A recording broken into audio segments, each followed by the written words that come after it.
Hi everyone, welcome to Senthil talk. நம்ம இன்னைக்கு பார்க்க போகிறது 2022 ரிலீஸ் ஆன ஆன் த லைன் அப்படிங்கிற ஒரு அமெரிக்கன் த்ரில்லர் படத்தை பற்றி தான். இந்த படத்தோட கதை என்ன அப்படின்னு சொல்லிட்டு பார்த்தீங்கன்னா, எல்விஸ் கூனி இவர் வந்து ஒரு பாப்புலரான radio jockey. Mid night shows பண்ணுறதுல வந்து பெரிய கில்லாடி. அந்த ஷோஸில் வந்து அவரோட ஆடியன்ஸோட வந்து பேசுகிறது, அவங்கள கலாய்க்கிறது, அவங்களுடைய பிரச்சனைகளை வந்து கேட்டு தெரிஞ்சுக்கிறது அப்படின்னு சொல்லிட்டு நிறைய விஷயங்கள் அவர் பண்ணுவார். அதே மாதிரி ஒரு நாள் வந்து ஆன்லைனில் ஷோ போயிட்டு இருக்கும்போதே கேரி அப்படிங்கிற ஒரு மர்மமான நபர்கிட்டேருந்து ஒரு கால் ஒன்று வருது. அவன் என்ன சொல்கிறான் அப்படின்னா, மனைவியும் மகளையும் வந்து கடத்தி வச்சிருக்கிறதாகவும், அவன் சொல்கிறபடி கேட்கல அப்படின்னா அவங்க 2 பேரையும் கொன்னுருவேன்னு சொல்லிட்டு மிரட்டுறான். இது வந்து லைவில் போயிட்டுருக்கு. இவர் இதை கட் பண்ணுறதுக்கு ட்ரை பண்ணாலும் அவங்கள கொன்னுடுவான்றான். போலீஸ் யாராவது உள்ளார வரத்துக்கு முயற்சி பண்ணாலும் அவங்கள ஏதாவது செஞ்சிடுவான் அப்படின்றான். ஸோ இவரால் அந்த ரேடியோ ஸ்டேஷன் விட்டு வெளிலையும் போக முடியாது, அவங்ககிட்ட பேசுகிறத நிப்பாட்டவும் முடியாது. இதில் எதை செஞ்சாலும் அவருடைய மகளுக்கும் மனைவிக்கும் வந்து ஏதாவது ஒன்று ஆகிடும். இதுக்கப்புறம் என்னாச்சு அப்படிங்கிறது தான் இந்த படத்தினுடைய மொத்த கதை.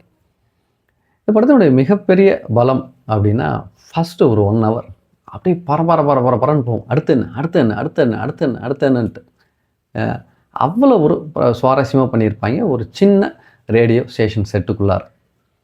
அதுவும் மினிமலைஸான ஒரு கேரக்டர்ஸ் வச்சுட்டு ஒரு 5-6 பேருக்கு மேலே தான், அதுக்கு மேலே வந்து கேரக்டர்ஸே கிடையாது. அது ஒரு பெரிய பலமாக இருந்தது.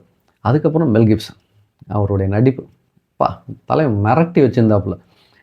அந்த கால் ஃபஸ்ட்டு வரும்போது வந்து அது ஒரு ப்ராங்க் கால் அப்படின்னு சொல்லிட்டு தான் அவர் பெரிய சீரியஸெல்லாம் எடுத்துக்க மாட்டார். அதுக்கப்புறம் அவரோட வீட்டு அட்ரஸையும் அவரோட பெண்ணோட பேரையும் சொன்னதுக்கப்புறம் தான் தலைவர் சீரியஸ் ஆவார்.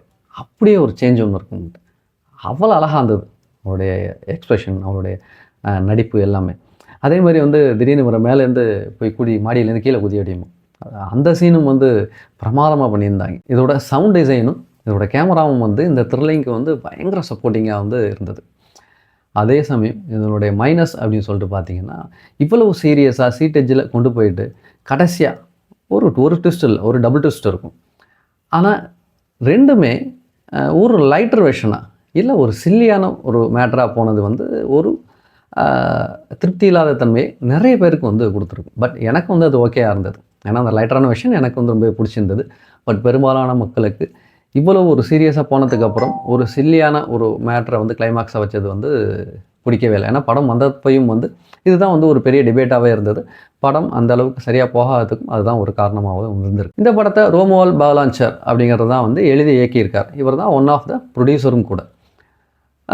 இந்த படத்தை வந்து டாக் அப்படின்னு சொல்லிட்டு ஒரு ஷார்ட் ஃபிலிமை தான் ஃபஸ்ட்டு பண்ணியிருக்காங்க.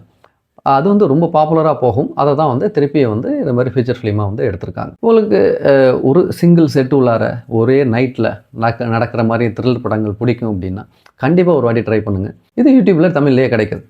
நீங்கள் ஏற்கனவே இந்த படத்தை பார்த்துருந்தாலும் சரி, இனிமேல் பார்த்தாலும் சரி, உங்களுக்கு இந்த கிளைமாக்ஸ் எப்படி இருந்துச்சு அப்படின்னு சொல்லிட்டு கமெண்ட்ஸில் சொல்லுங்கள். நம்ம சேனலுக்கு புதுசாக இருந்தீங்கன்னா சப்ஸ்கிரைப் பண்ணிக்கங்க. இந்த வீடியோ பிடிச்சிருந்துச்சின்னா லைக் பண்ணுங்கள், ஷேர் பண்ணுங்கள், கமெண்ட் பண்ணுங்கள். மறுபடியும் ஒரு சூப்பரான வீடியோவில் பார்க்கலாம். டில் தென் பாய்.